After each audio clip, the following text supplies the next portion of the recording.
And then I'll be, welcome to Pop Culture Roulette for all your pop culture needs. We're America's podcast.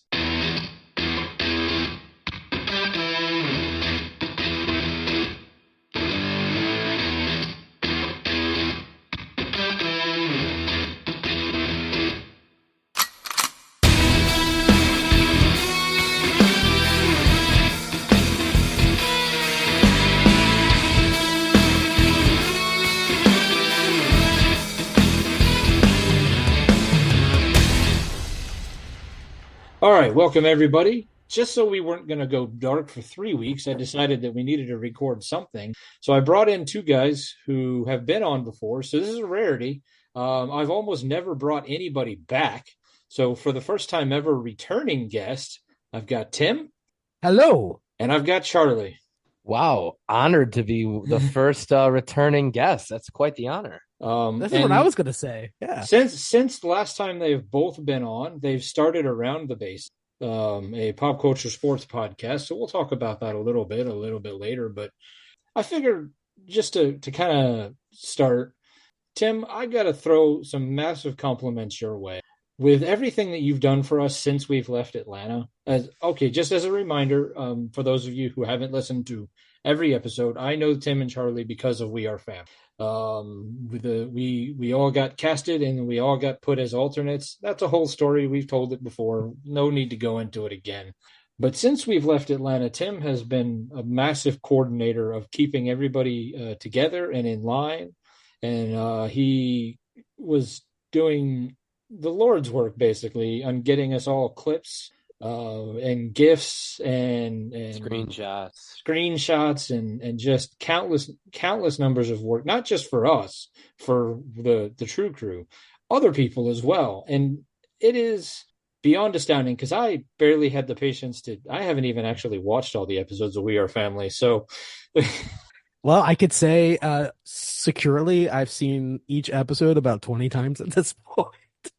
That's a Not big not number. because I am just obsessed, although like I said, to Charlie a couple of days ago, I'll always have fond memories of doing that show, even with the experience that we had. But just because of recording and editing and putting stuff down, and I've made jump drives of all the episodes on MP4s, which was a task in itself. So yeah, I've seen at least each episode about 20 times. I could tell you intricate details of each one. And now Fox is replaying them on Saturday nights at 11:30. So there you go. Yeah, they just had the second one, and the next 8 Saturdays re-airing oh, this season. nice. So I'm getting my second shot of my 30 seconds of fame. Exactly. You're up to a minute Exactly. now. Oh man. If there is a second season, do you see what kind of format changes do you think would happen, or do they roll with exactly what they did? I see, my view of it is and I think it's a pretty big, I think they will go with the second season. I kind of feel that. I think what Fox is doing right now by airing the show, what they do is throughout the year, all their game shows end up on Saturday night at 11:30. They just finished their run of the floor. They started We Are Family. Eventually they'll have Beat Shazam and all the other shows that they do. I think it's a cheap show to make. You're paying celebrities and relatives. You're paying whatever they pay the audience. I do think a couple of the changes that they'd make is they probably would go from 100 to 50 contestants in the audience. I think that's a better move because if you go to 50, then you have a 1 in Maybe 5 even chance of becoming a 75. star player. Yeah. And plus, you can fill the rest of the gaps with actual audience too, like people to watch the show. I think that would kind of give a good mix to the show and maybe not have the necessity of so many applause tracks and laugh tracks that they included in this last season that I was able to pick up on. And what do you think, Charlie? Yeah, and to your point about it being relatively cheap to make, that now that they also have done the initial work, the second season will be so. Do I think they're going to invite any of us back? No. Oh no, no. That's for sure. And honestly, unless they put it in writing, not just verbal, in writing, that I was guaranteed, in and I don't, and even if it was 2.5 weeks again, I wouldn't do it. Right. Like, I mean, I want to do another game show. I just don't want to do one that would 2.5 weeks. Well, I this don't, was, I don't think I'd be allowed to do another 2.5 week game show. from your wife and your job. Yeah. We talked, this is, not my first rodeo, as you guys know. And this is was not the normal experience. This was more like filming a reality show. You're away for 2.5 weeks. You're confined with people that you really get to know and become family, literally, pun intended. Because that's what we did, especially as a True Crew. But typical game shows, like if Wheel of Fortune, for example. Wheel of Fortune, I flew out there on, let's say, a Monday, filmed on a Tuesday, went home on a Wednesday. That's the way that show works. And they film 5 episodes in a day, 5 half-hour episodes in a day. Who Wants to Be a Millionaire? A similar thing. I went in a day after I filmed and a day after I left. Typically, that is the process of game shows. Now, mind you, those shows were 17 and 20 something years ago, but still, I mean, if you look at shows now, Jeopardy still does it the same way. Wheel of Fortune still does it. These new shows, kind of with the whole cast being on the show for the whole season, are doing things different. And listen, I understand that. I mean, if you're looking from a casting point of view, you cast 115 people for 10 episodes. You're not having to worry about flying people in and out. They're there for 10 days. They get to know the show, the format. By the time you're getting to show 7, 8, 9, 10, it's running like a well-oiled machine, which it did. I mean, if you think about it. So, I mean, yeah, there's a lot of pluses to that. Now, personally, how that impacts us, I get it. If they said to me tomorrow, Tim, I want you to come, we want you on, not going to happen, but we want you on season 2. I would say yes immediately, even if it was 2.5 weeks. I mean, I just had that much fun doing it. Would it be the same experience? Absolutely not, because it's the people that made the experience for me. But one of the things I did read in the contract that stuck out to me before we ever got down there was like the requirement of, like, if they ever did a reunion show, that they could require you to be there. And I'm like, yeah. I mean, good luck with hypothetically, they could call season 2 reunion season if they wanted, as long as within the time frame.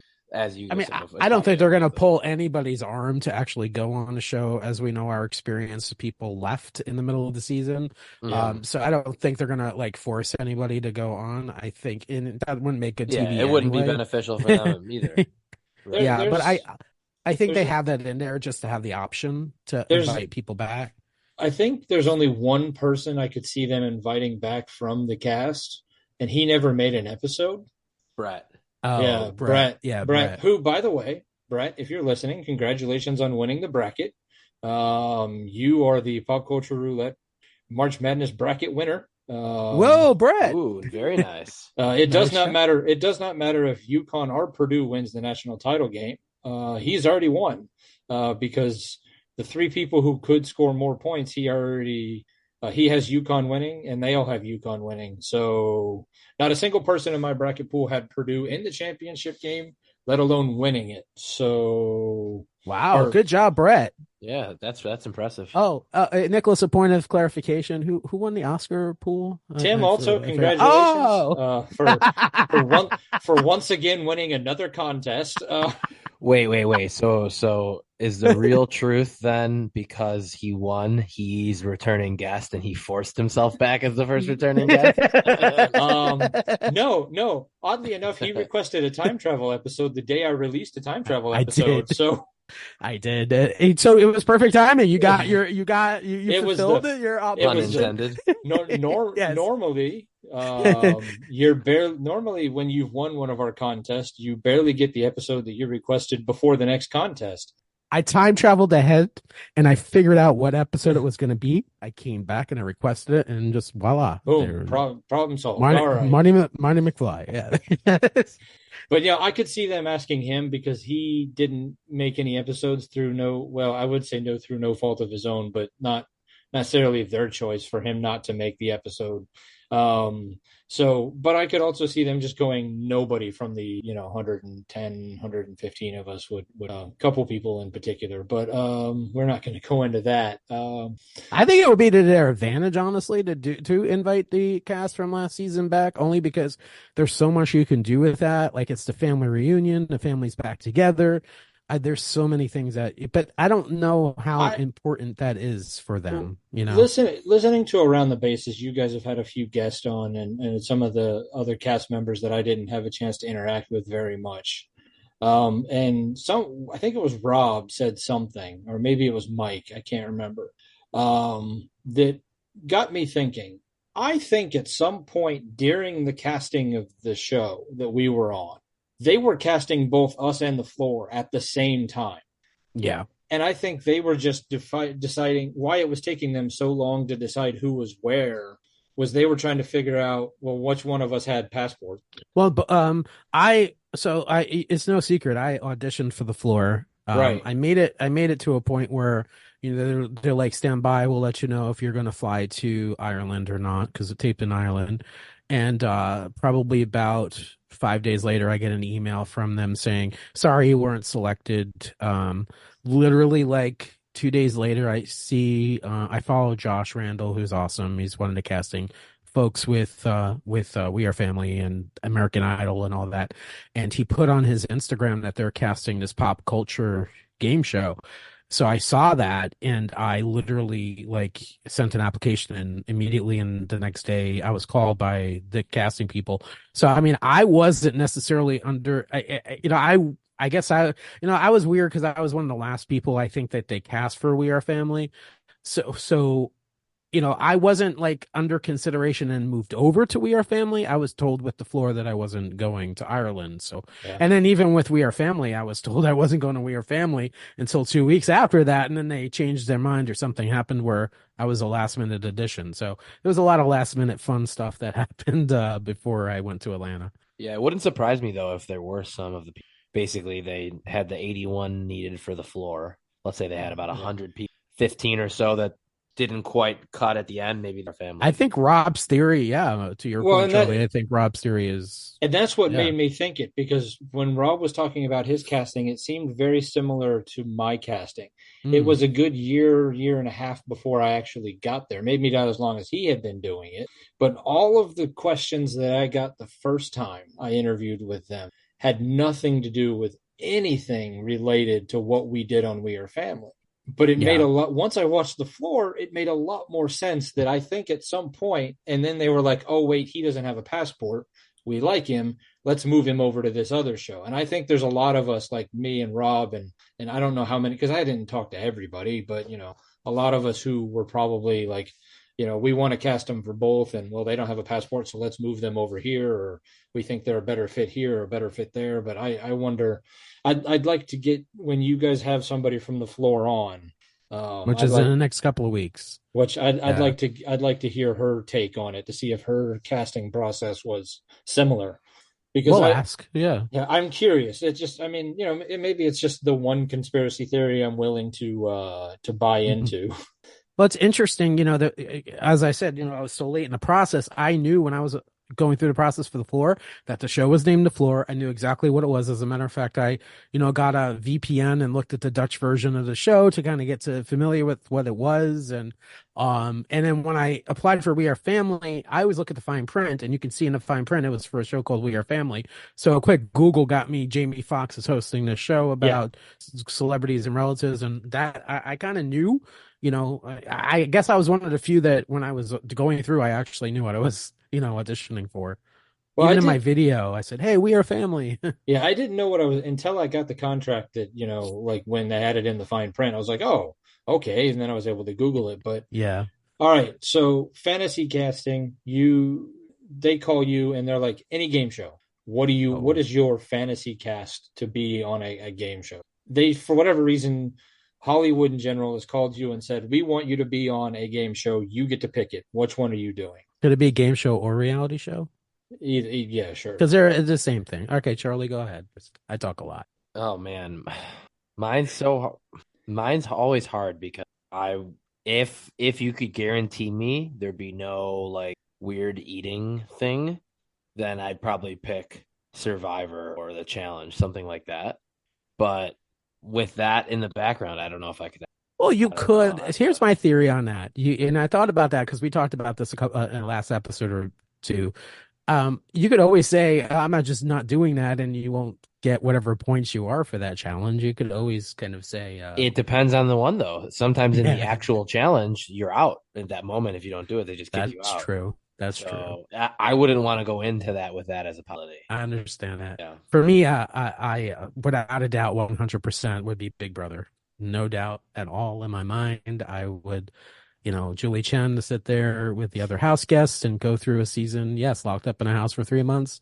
Yeah, my idea of fun is always interesting anyway. So with Big Brother, because I've never watched an episode, are they actually in the house for 3 months, or is it like?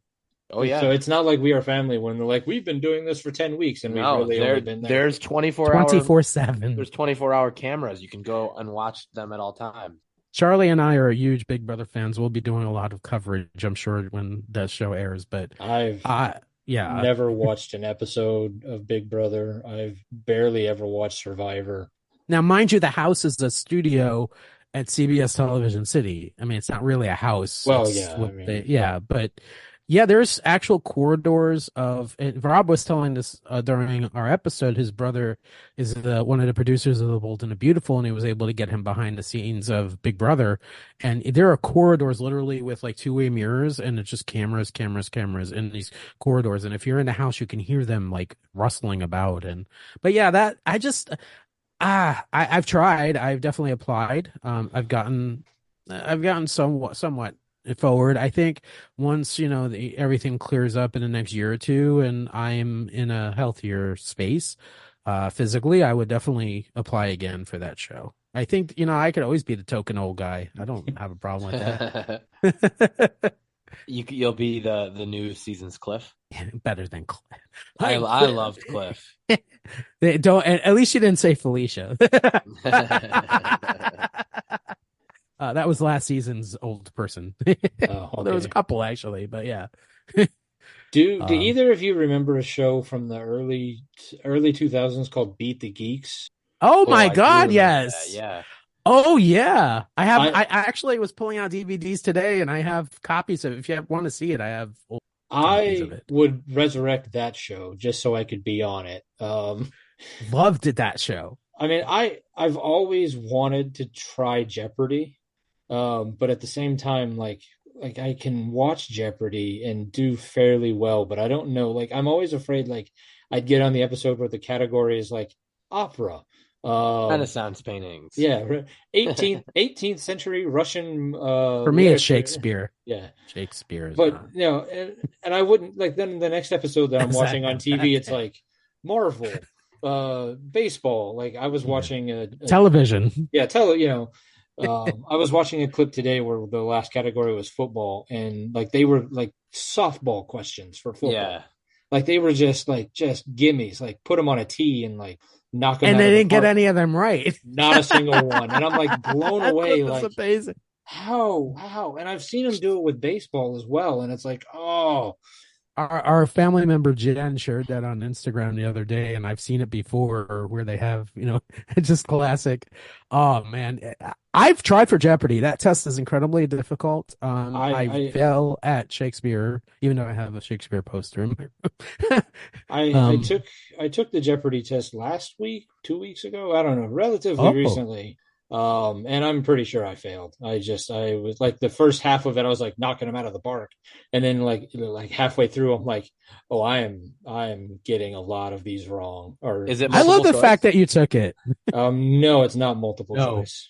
You have to fill in. Like, you don't have to write in like who is or what is or how it, like you just have to write down the answer. And they said that spelling doesn't count, but again, kind of like what we did. They're like, spelling doesn't count as long as we figure out, as long as it's close enough for us to figure it out. And you only get 8 seconds per question, and you can't go back and go. Oh, it was that. Once it flashes through, it's really hard. The test is really hard. Oh, so you have to write it down in the 8 Type seconds. It. Time? Yes. In 8 seconds. Yes. Wow. Yeah. So your mind has to process the question and get out the answer in 8 seconds. Yeah, somehow. I think it would be better suited for me if I did what you did for Who Wants to Be a Millionaire, and like do like the live casting, like the live in-person taping. And here, I did so Who Wants to Be a Millionaire, by the time I got on the show, they did a phone game and they were doing a phone game for a while and they did in-person auditions. I got on in an in-person audition. I actually did a test, multiple choice of different topics. But yeah, I because they still do they still do Who Wants to Be a Millionaire, but syndicated? No, it's No, okay, no. they finally Unfortunately, okay. Jimmy I Kimmel was the last one to host a show a couple of years ago. Hope maybe they'll bring it back soon. because He was a good host. I would have done The Weakest Link as well, but I my fear Love with that show. I because when Jane Lynch brought it back, she was really good at it. I But have a funny weakest link story to tell you. Well, go ahead. I'm afraid I would have been the victim of what a lot of it was. It was like you're just too smart, so they get rid of you. Like I was like, there's no way I'd make it to the final round because they'd be like, "Yep, you're out. You're answering to me. I don't want to go against you." Do you remember Stump the Schwab? Yes. Oh yeah, I'd go on that one. That one would be yeah, fun. yeah. You would be good at that. As a funny weakest link story, real quick. When the Ann Robinson version was on, the original version that was on the U.S., they auditioned in Miami, and I went to an audition. This was a little after Millionaire, and my thinking was, in watching the show, oh, they want some of the people to be bad guys, nasty, right? So I went to the audition. I did well in the test, and then in the mock game, I was nasty. Like I just was trying to be that bad guy. And this is why, when you go to an audition, I always tell you to be yourself. I was not being myself. I was being a character that I thought they wanted, and I immediately got cut. And they even said to me, they go, "No, we don't want this." I'll never forget that experience. That was like my Hollywood Squares audition, but yeah, the stories I can tell. Well, you've been posting some stuff on Facebook that we never talked about when we were in Atlanta recently. You were an extra on Any Given Sunday. Yes, I was. Uh, I didn't mention that. no, that never came up. You were an extra in a couple other movies as well. Yeah. Any Given Sunday, they put out a casting call in Miami. It was 1999, and they wanted to fill seats at the Orange Bowl before they tore it. That's where Monuments Park is now. The Orange Bowl was there, and I was like, be an extra in a movie with like Cameron Diaz and Jamie Foxx and what? I'm like, yeah, I'm there. So I recruited my wife, and we went down. They gave us these foam sharks, and we had these Miami Shark shirts, and we spent a very hot day in the bleachers of the Orange Bowl. Did you and get got to see Jamie Foxx. We got the shirt. I still have the shirt in my closet. Actually, it does not fit, but and the foam yeah. fingers. I didn't keep the foam finger. I know I should have, but I did have the keychain that I shared on Instagram today. But yeah, it was a cool experience, and I cannot see myself in there at all. I was also an extra on the Tom Cruise movie Rock of Ages. I was in the crowd in the concert scene. You can't see me either. But I got all dressed up. I was like in the fake studs, and I had the whole heavy metal thing going on. It was fun, that was filmed at the Seminole Hard Rock in the Hard Rock Live, the scenes for the concert. It was a lot of fun. I do stuff like that. I have had a very interesting life. Tim, because when did you move to Miami? In 1991. Okay. And so you and I definitely had a chance to cross paths multiple times when I lived there I lived there for 3 years, from 02 to 05, because I know I spent at least one night at the Seminole Hard Rock with a bunch of friends for somebody's birthday party. I was there all the time. I went to Marlins all the time, and you and I last time we were talking about the minor league team that's not too far away. Yep, Jupiter. And I worked at FAU where you went to school, but obviously I don't think you were at school when I was working there. No. I didn't go to FAU until like 2011-ish. Okay, yeah. But yeah, I was in Aventura the years you were down here. I was living. So it's entirely possible that you and I were in the same building at the same time, and we just never met each other. That's crazy. Yeah. That's insane. Yeah, I've been to Chicago a couple of times too. Who knows? I might have ran into Charlie and not even know it. You never know. I used to work. I worked for a company called dentalplans.com, and we had two offices, one here in Dania and the other was in Des Plaines. And I used to travel every month up to Chicago, go to Des Plaines. And yeah, I mean, you just never know. It's Yeah, crazy. Des Plaines is like 15 minutes from where I grew up. I know. I played softball in Des Plaines. It's definitely Crazy. And I didn't enjoy being in Chicago in January and February. Oh, what are you talking about? It's great in oh They were shoot. flying from Florida to. No one was on the plane going that way unless you were coming home. No one's going and leaving here to go there. Oh yeah, I mean the fact that But I do love you. I do love Chicago. the fact that it was snowing last week. Was it? I'm we sorry. had a it didn't even, I mean, it stuck for like an hour, but we did So have a Charlie little went to snow. see the Cubs beat the Dodgers today. What was the temperature in Wrigley today? It was probably mid to high 40s, cold and rainy. Risk? Little That's 3-hour rain delay. You know, Do they sell hot chocolate at Wrigley? they do. They do. Oh, that in would the be early nice. months. Oh, nice. I like that. Yeah, They won't have it in June, but currently Probably not. Let's Currently, hope it says not. it's 44 degrees outside here in the Milwaukee area. So it's got to be pretty similar for Charlie. 44 feels like 34. 39 actually. So it's Oh, not that's that not bad. No. Yeah, it's I mean, it is 39's not that bad. 47. Yeah, it's only April, you know. You want to Feels play like this 42. game? It's right now. It's 71 here. Yeah, we knew your Fuck you, Tim. Fuck you. We know this is getting edited out. I don't know. Hey, we don't. This is a not safe for work podcast. You can say whatever you want here. Oh, that's good. Yes, because we keep ours clean, so that's good. Which I'm very adept at keeping myself clean if I have to, which is probably No, I deserve the FU. which is something I should probably work on. But that, if anything, I'll edit that That's part. what I love about you. I love about you, man.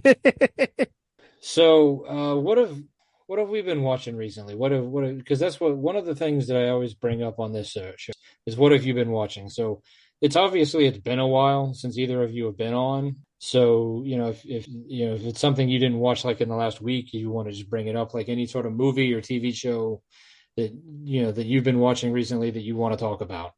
Absolutely. I've been watching Ted. Fucking funny as shit. It's such a funny movie. I mean, show. Well, it wasn't a funny movie, but it's a funny show. And I mean, I love it. It was very enjoyable. It's so like when I was watching it, right? I remember the movie, of course, but I was like, oh, they're going to tame it down and I'm like, shit, no way. Like they just let it go. I loved it. Like there's something about it that just, and to Charlie's recommendation, I watched The Bear not that long ago, which I really, really enjoyed. Great show. Had to catch up on that. So New season's coming out in 6-8 weeks almost. I know. I can't wait. I need to give that another shot. I couldn't make it through the first episode. The first episode is tough. It starts over. slow. Yeah, Charlie said that to me because I was watching it and I was like, the first season, I'm like, first episode, I'm like, oh, I don't know. He's like, it starts slow, but you'll like it. And sure then enough, I remember it like gets 72 really hours later, Tim had texted me, I'm finished, caught up. I literally watched. That's what happens when you have It no wasn't. life. It wasn't necessarily. It wasn't necessarily that it was slow. It was the way they shot the first episode. Like it was kind of hard to, the frantic pace. I guess I don't know, but the character development in the show and the characters themselves make it so rich. There's this one episode where the mother makes a dinner that is just so amazingly enthralling, like really good acting and so fast. It's like the seventh or flashback. Yeah, the flashback episode. It's like the seventh or eighth episode in the season. It's 2 seasons, right? So there's 2. Season 2, it's like it's such a good episode. Jamie Lee Curtis is absolutely fantastic in that show. I really enjoyed it a lot. All right, maybe I'll give it a second shot. I think it's worth give it a second. What are you watching, Charlie? Well, I mean, as we're recording it, airing right now is the series finale of Curb. I've been watching Curb. That's right. Me too. Curb's great. We've been catching up on we've been watching a little reality. We've not too long ago we watched The Traitors, which I loved. Highly recommended. We've been watching Deal or No Deal Island, which is fine, not the same. I'd recommend Traitors. That'd probably be one of my higher recommendations. I'm gonna start watching the UK version, I think. Yeah, I've heard people suggest that too. We haven't. I'm wondering if it's going to be difficult for me to connect to it, but we'll see. You know what? My wife and I have been binging out on the British Bake Off or the British Baking How is Champion. that? It's very different than American because we watch a lot of cooking. Like we love the spring baking and the Tournament of Champions, which is probably my absolute favorite cooking competition, right? But it's different, but it's enjoyable. And like we started it because we had been recommended it by a number of people, and we weren't sure. But like we're like 5 or 6 seasons in now, so like we just been, have either of you? Do either of you watch much cooking shows or Yeah. My wife does, so I follow along. have? She's been watching Next Level Chef Okay, recently. my wife loves the Gordon Ramsay stuff. I can't stand him, so I don't watch any of it with her. But have either of you ever watched Tournament of Champions? I've seen it I've before, seen not bits and pieces, but yeah, not I like I into think it. it's absolutely brilliant because they figured out a way to bracket the chefs, so they make like a March Madness style bracket. Yeah, I know exactly what you're talking about. So, but That's Guy Fieri, right? yeah, Guy Fieri is the host. Yeah. But my favorite part about it is that the two people who are competing against each other don't know who the judges are. Then they get taken out of the room, and the judges get brought in. So they don't the judges don't know who cooked, and the people who were cooking don't know who the judges are until like I mean, and from my to the best of my knowledge, the judges don't get told who they were actually judging until like the show's done taping.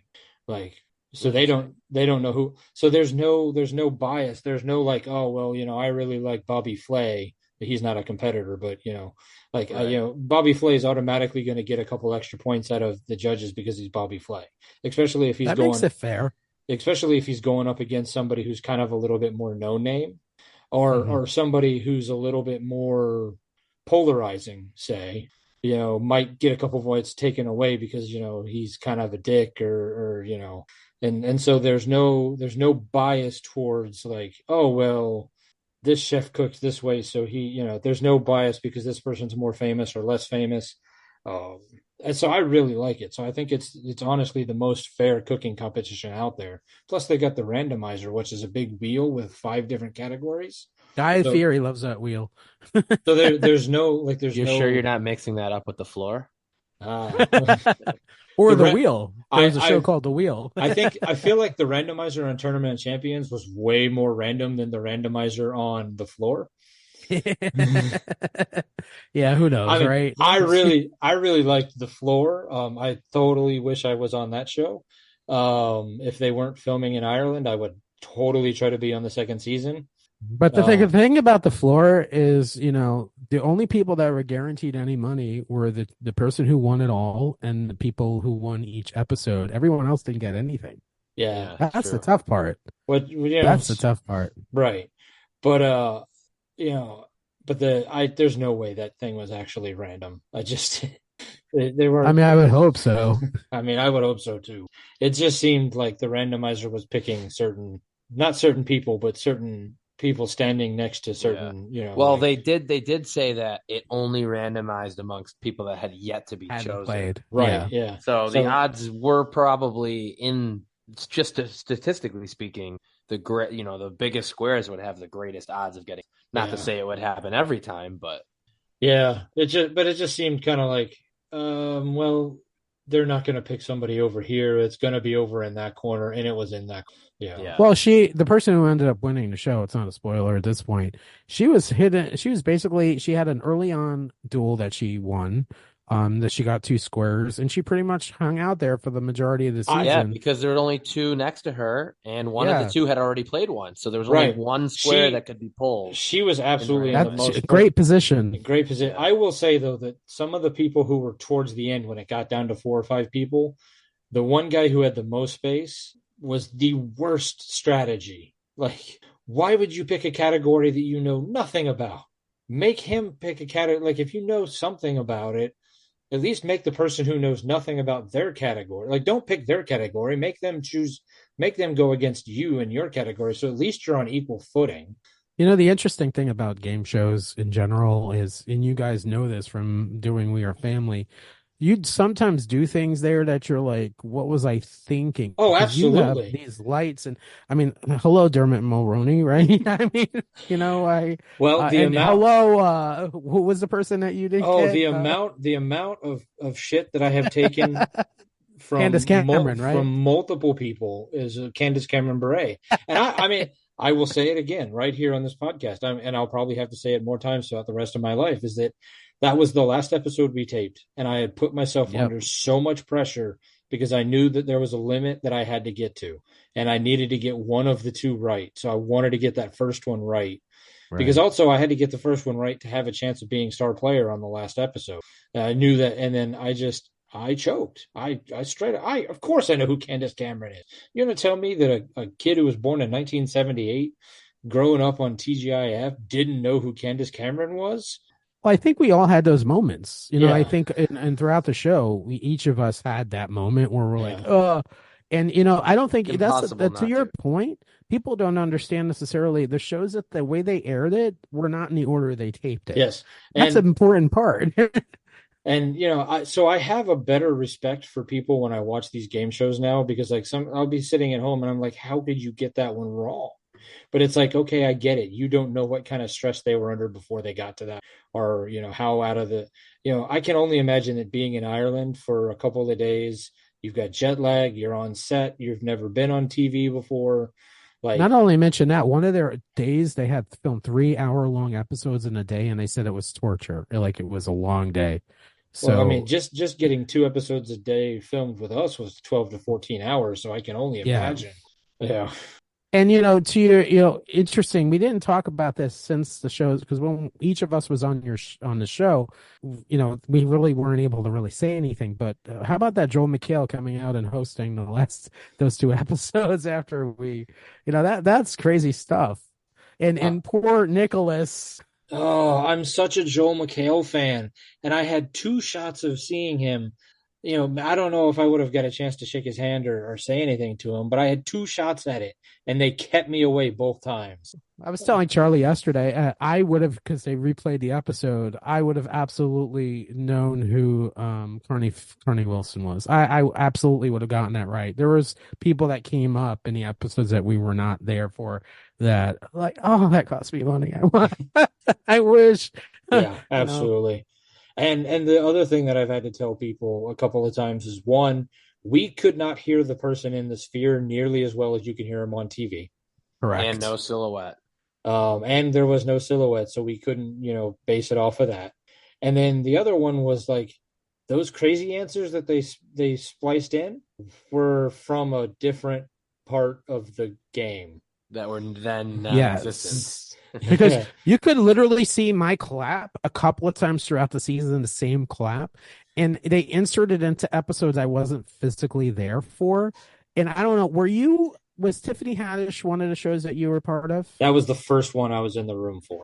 Listen, did they or did they not? When she sang originally, I she said, texted when I saw that episode, I sent out the group text. I was like, that is not how she sounded. no. And Nick Testa was like, no, they auto-tuned her up. No, they literally took her second recording. It's the second after performance. They corrected it and played it twice. Yeah, because remember she redid it and they played it. because they were pretty mad at her. So, but when you're talking about a game show, that threw it didn't throw me. I got it right, but it threw some people off. Like her throwing the voice like that. Do you remember who I guessed when I got called on about how much she threw people off? I don't. I guessed Mike frickin' Tyson. Oh my god! Can you imagine they use that? Because Al said Macy Gray, I switched to whatever. I don't remember what I originally put. I put Macy Gray because she sounded like Macy Gray. Well, I learned fairly quickly that whenever they had people guess, it was usually the wrong answer. So that was also the first time, the first celebrity I was in the room for. So I hadn't learned that yet. Yeah. But I'm not blaming Al because I don't. I mean, I knew as soon as she walked out, I'm like, oh, I know who that is. And the logic was sound. Stumble, trip. Right. And honestly, if Al says something, I'm going to believe it because he did pretty well. He was great. Yeah. So yeah, I mean, I was like a couple people away from Mike, so I was up there with Mike when he was just killing it. Mike Uh, was super. Yeah. so Yeah, I got to take over for Adam when he left, so I got put into that spot. But yeah, What- so That was a good So you spot. got 7, 8, 9, and 10. yes. So I mean I think I'd shot 50 if you don't count the final round because I couldn't win money off of those. Right. I was 50%. Solid. So And you got a couple good ones. So, I was, and me and Tim, and I think a couple other people, but me and Tim were one of 18 with the Peter Frampton one. Yep. I got Frampton. I think Frampton had like 27 or 28, I thought. I think it was 18 total that got both Grammer and Frampton or something Got like it. that. Oh, that's what you're Yeah. talking about. Yeah. Yeah. And I knew I didn't get, I mean, they telegraphed Andy Grammer. I mean, they told you who he was behind there. Oh, in 100%. in the clues, which is why I got it. Otherwise, I never would have gotten that one. When they had the book of grammar, I was like, I Right. was actually Well, angry because I was like, oh, you just gave it to like half of these people because I And- already knew and it. so many people And still got it still- wrong. Yeah, I was one of them that got it wrong. The third clue was Andy's candy. It was literally said Andy on screen. And and it's then- Andes. Andes, like the mountain. Yeah. And- And then, and God- the fifth clue said grammar. And I'm like, wait, no, it can't be that easy. Andy Grammer. And Oh, God it bless, is. God bless Rita. I love her, but when we were filming, I was so afraid that she was going to let it out that it was Peter Frampton, and you could hear me go. Shh, shh. A lot Like, of people "Shh, were like, hey. don't say it," because I knew she knew. There's no doubt in my mind that she knew. Oh, yeah, she knew. Yeah. Have either of you watched, and to get it completely derailed, and I have no good segue, have either of you watched the Roadhouse movie yet? I did. Okay, what'd you No. think? Oh, that means you didn't like it. I Charlie mean- pauses. It was entertaining. I don't know if it was good. Now, okay, I will put it to you this way. I didn't see the original Roadhouse until like a couple years ago. Okay. So I didn't grow up with the movie. Patrick Swayze. So I don't have these warm, fuzzy, nostalgic feelings for Roadhouse. I didn't like that version either. Patrick Swayze's version of Roadhouse wasn't very good. Like Patrick No. Swayze obviously is amazing, but like it wasn't It was that a- great of a movie. I mean, he just did like Ghost and Dirty Dancing, and then Roadhouse. It's like, Yeah. But Did you watch the new one? yes. Okay. How Um, did you feel on it? I know this is going to be a little bit sacrilegious, but I think I might have actually liked it a little more than the Patrick Swayze one. I'm not going to say it's a good movie. Yes, yeah, I'm with you on that. It was entertaining to watch. It was but I don't entertaining, know if I'd say and good. I will give Jake Gyllenhaal all kinds of credit for like just getting ripped. Like I remember when those videos came out of him shooting the UFC scene in front of the UFC crowd, and then all of a sudden, it was for this. yeah, I mean he was jacked. So I will say, I give him all kinds of credit for that because he was he took I like it. to know his physical trainer. Yeah, I would too. I don't think I can afford him, but I'd like to know. I will also say this: Conor McGregor physically had the part, but he is not an actor. Yeah, everybody kept saying, they kept using the phrase that I was seeing was he way overacted, which you can Because- see. Can you Because say he- Mike Tyson in The Hangover? Oh, come on, that was classic, Mike. I want to say that Tiger. Mike Tyson was a little more entertaining than Conor. Definitely What he better. was. He was. I definitely saw way more of Conor than I ever wanted to before. Oh, then I definitely don't want to watch. Um, Not Yeah, my that cup was of tea. interesting. I mean, it was an enjoyable movie. It wasn't great. But a lot of people have feelings towards Roadhouse because of Patrick Swayze, and I get it. But if you watch it without take away the nostalgic feelings of the 80s and Patrick Swayze, and you watch it, it's not a good movie. Like it's eh. It was not one of my favorites. Kind of reminded me of the Sylvester Stallone movie Over the Top. Do you remember that one? The arm wrestling movie. Yeah, I know of it. I've just never watched Oof. it. Oof. I was just clicking through YouTube today. They had The Day After. Speaking of 80s movies, that really. And then another movie that just popped up on Amazon recently was Ricky Stenicki. I haven't seen that yet. I Okay. bet you Charlie has seen it. I did watch that one. I did watch Um, that one. How was it? As you would imagine, it was very dumb, but there were plenty of parts where you laughed at. yes. Yeah. It was. I It mean, had, it had William Macy, who's one of my all-time favorites, in it. if you expect the movie to be dumb and it's dumb, that's okay. Yeah, I mean, sometimes you need a mindless movie, you know. yeah. I mean, Absolutely. It allowed John Cena to choose some scenery and really just kind of have fun. It definitely took some turns that I was not expecting it Yeah. to take. Also, Do you know the premise of it, Tim? No. So the premise of it is three guy friends make up this fake fourth friend whenever they need to Right. get out of something as a group. John Cena, right? And then they end up hiring John Cena to play this fake person. But he goes, when I say 1,000 times over the top, I mean he goes 10,000 times over the top of studying like this script that they give him, and he literally is this person. John Cena, I think John Cena is funny. I like. I mean, John Cena is a great actor. I mean, Yeah. you know, his Peacemaker and a bunch of other stuff that he's been in. Like, I mean, he's really good. And Suicide Squad. yeah, so it's for a wrestler.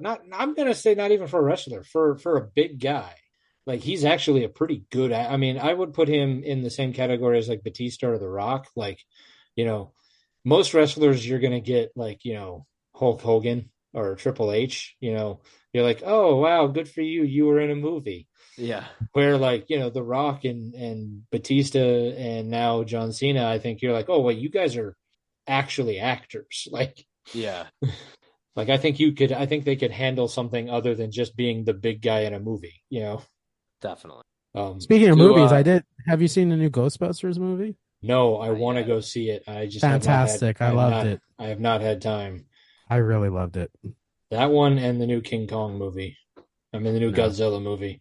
But I love Godzilla movies. I've yet to see the new Dune as well. I'll wait for that one on Max. That's the one I hear though to see it. I saw the first Dune, not the David Lynch one, the of the two new ones on Max, and it was hard to stay awake. And so I can't imagine that me going to a movie to watch a 3-hour movie in the theaters. Yeah, I hear you. With my diabetic bladder. I understand. If you want a good tearjerker, though, Author of the King. My wife and her sister went and saw that recently, and they really enjoyed it. I loved it. I want to see as well. I do. Fantastic.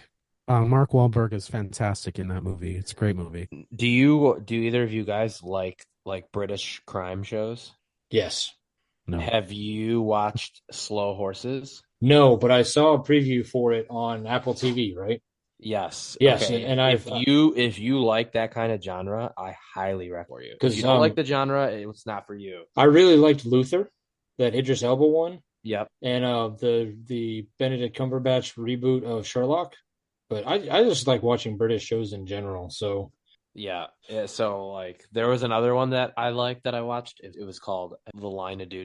No. It's similar, but this one basically it's like the MI6 people who get in trouble get put into the group under Gary Oldman's control.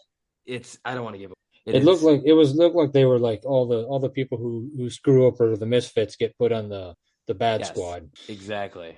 It's oh man. It's got some good twists and turns like the classic British crime shows. Like if you do like that genre, I think they're only 6 episodes season. Yeah, that crank them out pretty quick. That is one of the things I appreciate about British TV over American TV is that, you know, they're like 6, 8, maybe 12 episodes for a long season. And then, you know, I enjoy a lot of American TV. And I think when like The Walking Dead and like USA and AMC and stuff like that started making TV shows where they were only doing 12, maybe 16 episodes, shows started getting better. HBO was only doing 12, maybe 16 episode seasons. When you're doing 24 or 26 episodes like CSI or some of those, you just get so many filler episodes where they're just like, you're like, we had to do a couple episodes in here just because we had to put in, you know, 24 episodes. Yeah. So I think, you know, get in and out. And then, you know, also, I mean, it's sometimes it's annoying with the British ones, especially with shows you really like, but they're like, we did 3 seasons. We're good. We're out. I don't like, and that's to that point, I don't mind shows that are shorter seasons if they're really good. Like Right, if and they're, yeah, that was my point. Is that like if you give me like 6 episodes, but every episode is quality from beginning to end, absolutely. I'm on board. Rather than forcing me to watch 24, like I love The Office, Steve Carell, Rainn Wilson, all those guys, but you'd get probably 5 or 6 episodes a season where you're just like it was filler. Like you could skip that episode in a rewatch and not Like a miss Christmas anything. special every year, and Right. Like there are just certain episodes, or like if you just took these 2 episodes and cut out and made them one episode and gave me like 12, maybe 16 good episodes instead of giving me 24, where like were really good, six were okay, six were watchable, and then like six were, why am I watching this show? Perfect example of that is so back in the 80s, NBC released a miniseries called V. It was about these alien invaders that were reptiles, and it was a Oh, really yeah, good yeah, yeah. show. Loved it, loved it. Freddy Krueger, was one of the Robert reptiles. Englund. Robert England, yes. And so they eventually, that miniseries led to another miniseries, and then it eventually led to a weekly series that did not do that great. It didn't last that long. And that's an example of how you could have this rich story in a short miniseries and not do well in a translation. It was such a good. I love that miniseries so much. yeah. And if you do like the short episodes in a season, and you do British crime shows, Nicholas, I would also. I think Okay. that's like talking about. Oh, yeah, yeah, yeah. Yeah, when Hulu first started, they had a lot of BBC stuff on there, and I would binge out so many British shows. Yeah. Now that Hulu's kind of getting bigger and it's a lot harder to find the content. There's just so much of it now. Did When you guys now watch? Go ahead. now that Sorry. they're making their own stuff, all of them are making their own stuff. It's a lot harder to find some of the older stuff because there's just so much. Where like it used to be like, oh yeah, I'm just gonna, it was just easier to find stuff because there was less to look through. Yeah. Speaking of streaming, did you guys watch The Boys? Oh yeah. It's coming. The new season's coming soon on Amazon Prime. I'm not exactly Oh sure yeah. when, Hey, but did you watch Gen V yet? no, the spinoff, I have not seen it. Is it good? Yes, and I do think based off of what happened in that season, it's going to be important to watch it to Oh, see boys Now, what forward. about the fact that the lead in real life passed away? What's going to happen That with that? there, well, I who don't. passed away? Chance A, Perdomo. a young actor who was like the lead of Gen V passed away like in the last couple weeks. Oh my God. He was one of the leads. It wasn't like the lead. Like he wasn't Oh, like the. okay. He was one of the main characters, but he wasn't the main character. So I think you were left with a couple of options. You kill him off screen and just say, Homelander killed him or something like, ooh, Homelander killed him and move on, or you recast. Yeah, Homelander is one of those characters you just love to hate and hate to Yeah. love. Yeah. So I don't know. I don't know what you're going to do, but because I think Gen V is going to be so closely tied to what's happening in The Boys that I think they're going to have time to figure out what they have to do before they have to figure out how to handle and I mean it's a tragedy. I mean it's a tragedy when anybody dies, but especially when what was he? 27, 28? Yeah, he was A in his mid motorcycle 20s. crash, right? Yeah. Yeah. So, I mean, it's a tragedy, especially when it's completely unexpected like that. But because they have time, it's not like they're on a schedule where like we got to pump a season out. I don't think they're going to have to rush into that decision. And I think, based off of what I saw on Gen V, I do really think that they're going to closely tie some of the stuff how Gen V ended, because at the beginning I was like, oh, this isn't too closely related, like it's in the same universe. But the end of the season, I was like, oh no, no, no, no, this is very much going to affect what happened in season 4. So Yeah, I haven't recommend. watched Gen V, but I would recommend it, and it's a yeah, short watch. it looks like the new season, so there's still some time. Yeah, I need to rewatch. All right, well, what? Tell me a little bit about Around the Bases. One of you or both of you, whoever wants to jump, give me a quick synopsis of Around the Bases. I mean, I'd say that as you've mentioned earlier, Tim being our fearless leader and taking care of all the grunt work and the legwork, he's probably the one to best describe it. But we like to just kind of dive into sports and pop culture. Yeah, honestly, it's a free flow conversation that Charlie and I mostly have. We do structure some things, like we'll say we're going to talk about this, and this, and kind of have an idea. Like our episode last week, we knew it was going to be like a baseball focused episode, but we're also going to talk about, our reality show mix, which we really love.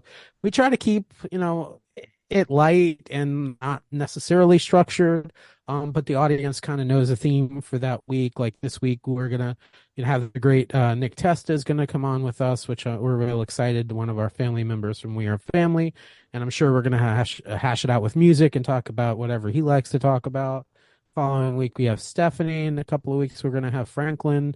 We're gonna talk about his show, Delotion Gene, with his partner David, and it's just exploring different personalities and what people are doing in pop culture and the reign of pop culture and what we like. And really, it's just a couple of friends talking for an hour. I kind of, that's the way I view it anyway. Yeah, not too dissimilar from what we just did tonight, honestly. Exactly. Right. All right. So where are we going to find you? Where are we looking if we want to? We are on Apple Podcasts. We're on Spotify. We're on YouTube, Round the Bases. We are also on the TikTok, as the young people say, are on Facebook, Instagram. We're trying to market ourselves over the place. Yeah, we usually release episodes on either Tuesday or Wednesday, depending on where we're at for the week. That's usually our release date, and it's just a good time. It's good stuff to listen to on your way to work or home, wherever you want to listen. Just like the great your great show here. All right. Pop Culture Roulette. Yes. All right. Well, I have listened to, I believe, every episode at this point. It's enjoyable. I've learned a lot. I don't necessarily learn a lot about reality because I'm not a big fan of those shows. But I have the guests that you guys have had on have been very entertaining. So it's been, like I said, I learned a lot from that Rob episode. Mike was very Rob good is as well, something. but yeah, they both are. All right, then. I didn't know Rob was on so many game shows. That was never-ending list. Newlywed Game, and that was shocking. What's interesting is they got 115 people that they cast for the show, and there are 115 very unique, interesting personalities that we could probably film 115 episodes and have a unique one every time. So that's the great thing about meeting everybody. All right, I guess if you're out there and you deciding that you want to take a 80s movie and remake it, and a classic movie that people just absolutely love, even though it's bad, and just remember, stupid never walks alone. Ooh.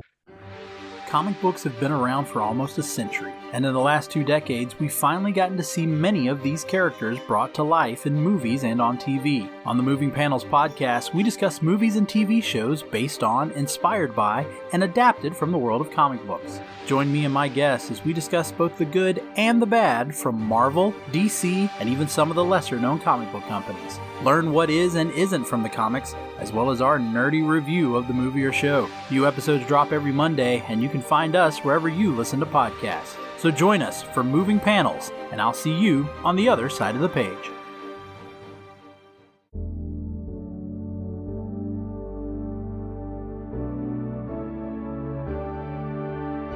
Life moves pretty fast. If you don't stop and listen to an 80s Flick Flashback podcast once in a while, you could miss it. Do you love movies of a certain age? Do you miss the days of VHS tapes, VCRs, and the video rental stores? Does the thought of another 80s movie being remade seem inconceivable? My name is Tim Williams. I'm the creator and host of the 80s Flick Flashback podcast. On each episode, I'm joined by guest co-hosts to discuss one of the many movies released in the 1980s. We share our first-time watch memories, our favorite scenes, and even learn some behind-the-scenes stories about the cast and crew along the way. New episodes are released every other Friday on your favorite podcasting platform. So make like a tree, get out of here, and go listen to an excellent episode of the 80s Flick Flashback podcast. The ad is over. Go home. Go.